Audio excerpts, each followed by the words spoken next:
CM YS Jagan ప్రమాదంలో కొద్దిగా కింద తగిలి ఉంటే కళ్లు పోయి ఉండేవని, ఇంత దౌర్భాగ్యంగా ప్రతిపక్షాలు మాట్లాడుతుండడం దుర్మార్గమని సజ్జల రామకృష్ణారెడ్డి వైసీపీ ప్రధాన కార్యదర్శి ఆవేదన వ్యక్తం చేశారు. వైఎస్ జగన్ పై దాడి జరిగితే తెలుగుదేశం నేతలు నటన అంటూ మూర్ఖంగా మాట్లాడడం, కడుపుకు అన్నం తినేవారు ఎవరైనా అలా అంటారా అని సజ్జల రామకృష్ణారెడ్డి ఆగ్రహం వ్యక్తం చేశారు. కడుపుకు అన్నం తినేవాడు ఎవడైనా, మెడకాయ మీద తలకాయ ఉండేవాడు ఎవడైనా అలాంటి మాట మాట్లాడగలడా? ఎవడైనా సెన్సిటివ్ పార్ట్ మీద ఇక్కడ కొంచెం కిందికి పోతే కన్ను పోయే ప్రమాదం, ఆయన తల తిప్పకపోతే ప్రాణానికే ప్రమాదం ఉన్న అలాంటి ఇది ప్లాంట్ గా చేయించుకుంటారా? అసలు జనం ఉమ్మేస్తారు మొహం మీదనే వీళ్ళకి అనిపించదా? దీని వెనక ఎవరు ఉంటారు అనడానికి, అనుమానాలు వ్యక్తం చేయడానికి బాధితులుగా మా పార్టీ వాళ్ళు మాట్లాడడంలో సహజంగానే ప్రత్యర్థుల వైపు చూపించడం జరిగితే మాకు సంబంధం లేదని చెప్పడం వరకు ఓకే. కానీ అసలు అదే నటన అంటే ఇంకా వాళ్ళు ఏమనాలన్నా, మనుషులు అనొచ్చా, అనాలనా? అది నటన.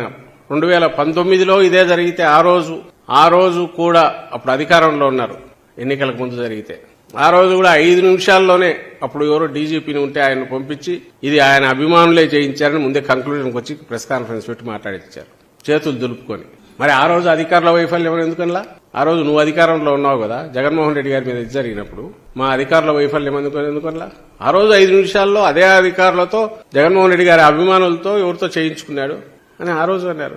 అది ఇంక ఇప్పుడు ఎంత ఎగతాళి అయిపోయిందంటే ఆ కోడికత్తి సీను, కోడికత్తి అనేది అది ఒక ఎగతాళి అయిపోయి ఇప్పుడు దాని సెకండ్ 2.0 వర్షన్ అని ఎగతాళి చేస్తున్నారు.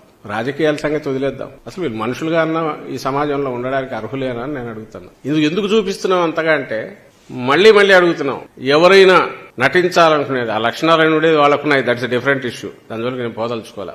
నటించడము, ఆయన మొన్న చూసినా ఎక్కడో అది వేసి చూపించాలి నటన అంటే ఎటువంటి చంద్రబాబుది అంటే. ఆ మధ్య మీకు గుర్తుంటే అక్కడ అప్పుడు అమరావతి తిరుగుతున్నప్పుడు లేదా దేనికో పార్లమెంట్ దగ్గర పోయి వంగి ఫోటో కోసం పోజులు ఇచ్చాడు. మొన్న ఎప్పుడో రంజాన్ అప్పుడు అనుకుంటా, నిన్నగాక మొన్న వాళ్ళు ఏదో కేక్ తీసుకొచ్చి నోట్లో పెడుతుంటే నోటికి ఇక్కడ ఉండగానే ఇట్లా వరకు ఫోటో ఇస్తాడు. అట్లా 10 సార్లు నోట్లో పొరపాటున పెదవులు కూడా తగలకుండా ఫోటోలో క్రూడ్ గా కనపడుతుంది. అది క్రూడ్ నటన. వంగి ఊరికి ఇట్లా ఉండి ఫోటోకు సరిగా రాలేదా అని మళ్లీ వంగడం, ఇవి చంద్రబాబుకు అలవాటు. ఆయన వెనకంబడే ఆయన స్కూల్లో తయారైన వాళ్ళందరికీ అలవాటు. జగన్మోహన్ రెడ్డి గారికి అలాంటి అలవాటు తెలియదు. పైగా ఒకవేళ అలా అందామనుకున్నా ఇదేదో కట్టుకొని తిరగట్లా కనపడుతోంది, గాయం కనపడుతోంది. అయినా సరే వాళ్ళు అదే దీనికి తీసుకుంటున్నారు. అదే ఆ రోజు నిన్న రాత్రి నుంచి మొదలు పెట్టారు, ఈ రోజు కంటిన్యూస్ నడుస్తుంది. జనం ఉమ్మేస్తారని కూడా